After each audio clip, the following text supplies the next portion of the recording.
of Studies, one of the popular essays of Bacon, was written first for the 1597 series. When included in the 1625 series, it was revised and enlarged.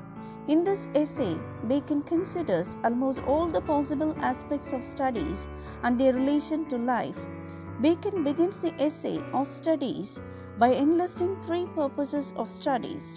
Studies serve for delight, for ornament, and for ability. We study for delight when we have time to be alone and in leisure. We spend our leisure time in studies to enjoy ourselves and for the pleasure of reading. Studies delight us and make us happy. We also study for ornament to make our speech look attractive. The more we study, the more our speech looks ornamental.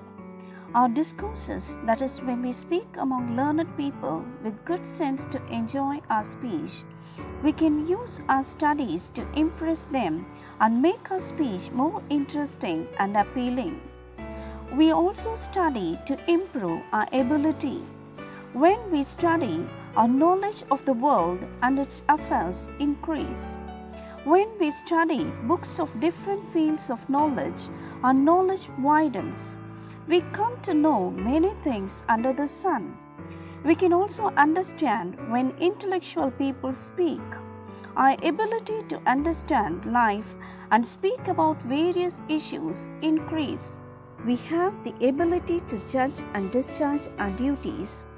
Ordinary men can carry out their daily work without difficulty, but a learned man will do his work with higher efficiency. Bacon, however, tells about the various defects of studies. Spending too much time in studies makes one lazy. One should not spend too much time in studies, or else one becomes lazy and worth for nothing. It makes one a good-for-nothing person and a bookworm. Using too much of ornament in speech makes the speech meaningless and difficult to understand. Concentrating too much on ornament spoils the subject matter.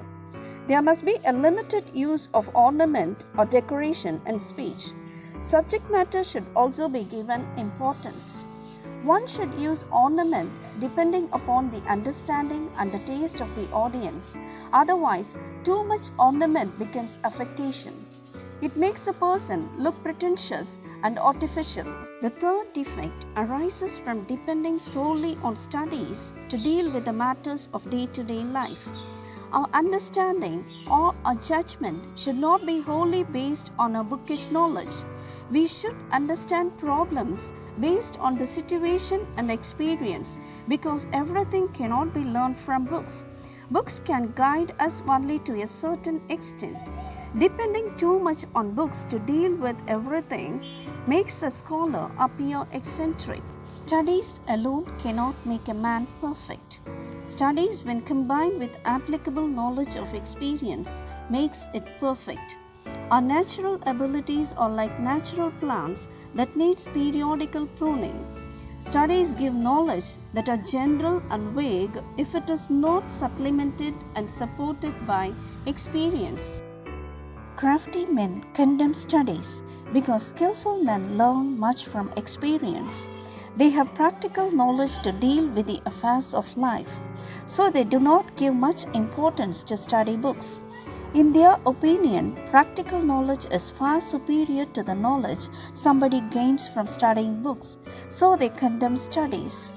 Simple men admire studies because knowledge expressed by men who study could not be grasped by them, so they just admire studies.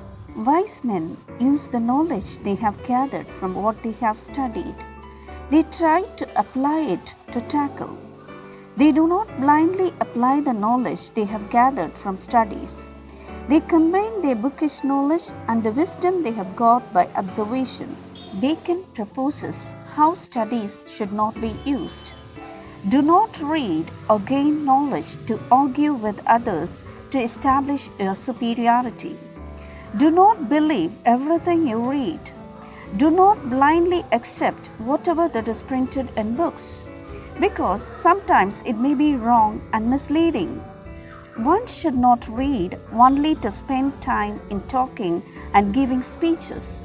Studies should be made to wait and consider. Every knowledge parted by books have to be analyzed to find whether it is factual or not, applicable or not, relevant or not, imaginary or practical, wholesome or wanting, partial or impartial, genuine or fake, biased or not, opinionated or not, particular or common, prejudiced or not. Then Bacon turns his attention to give his readers about the quality of books and how different kinds of books have to be read. Some books ought to be tasted. There are books that do not impart much knowledge but can give entertainment. They appeal to our senses. They please us and delight us. Such books have to be read only for the purpose of pleasure or enjoyment. There are books that have to be swallowed. These books may be academic books, boring, uninteresting, bitter like pills. They cannot be tasted. They have to be swallowed wholly, whether you like it or not. There are books that have to be chewed and digested. These books are very important for our survival. These books can be religious books. These books have to be patiently and carefully read and understood. They have to be absorbed in our soul, mind, and body. They could not be read in a day. They have to be read in parts because they carry so much meaning and interpretation. Reading in parts can help us understand them better. There are books we read just for the sake of reading without any curiosity or interest. There are also books that have to be read wholly with careful study and attention. Maybe books related to law or legal matters. A careful and attentive study is necessary to understand such books. There are books we need not read, but it is enough if we read the summary given by others. Like storybooks, these books are of lesser importance and are of no use in arguments. There are also meaner sort of books that are of less importance, and such books are like common distilled waters. Reading maketh a full man. If a man reads books of different kinds and gathers knowledge of all fields, it makes him a full man, a man with wide knowledge and intelligence. Such a man has to discuss his knowledge with his fellow intellectuals, to widen his knowledge, to gather additional information, and to learn what he has missed, to relearn what has gone out of his memory, and to unlearn what he has learned with errors. Thus, conference, that is, discussion with fellow learned men, makes him a ready man. Writing makes an exact man. After reading so many books, after having much discussion with learned people, he comes with findings that are new and unique. When these findings are written down and published, he becomes an exact man. An exact man has something new to offer to the society. If a man does not write down his findings, he needs to have a good memory. If a man fails to confer with his fellow scholars, he himself must be witty on his own. If a man reads little, he must be very skillful and intelligent to know what he does not know by other means like personal experience and observation. Bacon now gives aphoristic statement of the usability of various fields of knowledge or subject of study. Histories make men wise because histories are records of the past. We learn from history. It increases our knowledge and wisdom. Lessons have been left to learn in history. Poetry makes men intelligent, imaginary, and creative. Mathematics makes men understand the subtle arrangement of things. Natural philosophy, like biology and other studies of natural phenomena and beings, deepen our knowledge about the mystery of the universe and the miracle of our existence. Moral studies help us to understand life and death and help us to be humble and humane. Learning logic and rhetoric helps one to win arguments with his opponents. Bacon, the researcher, with his scientific bent of mind, writes down his findings on treating mental ability related weakness.